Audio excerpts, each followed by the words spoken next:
যেহেতু প্যাসিভ নিজেরা আমরা এক্সট্রা যেতে পারবো না। বিউটিফুল। চেপে রাখুন চেপে রাখুন চেপে রাখুন চেপে রাখুন। হ্যামস্ট্রিং উনি কাজ করতে পারছেন, দেখতে পাচ্ছি হ্যামস্ট্রিং ওনার কিন্তু ভারী। আমি যেটুকু হাঁটতে চলতে পারছি সেটা হচ্ছে পা সাহায্যে আমি ডান পাটাকে জাস্ট সিম্পলি গ্র্যাব করে আমরা ইউজ করবো piriformis SI joint stabiliser. Beautiful. আর একটা হবে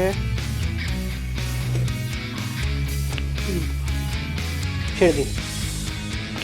গুড। আমরা যেটা করছি এটা একটা অস্টিওপ্যাথিক টেকনিক। যে প্রবলেম আছে সেখানে আমরা ডিকম্প্রেশন করি।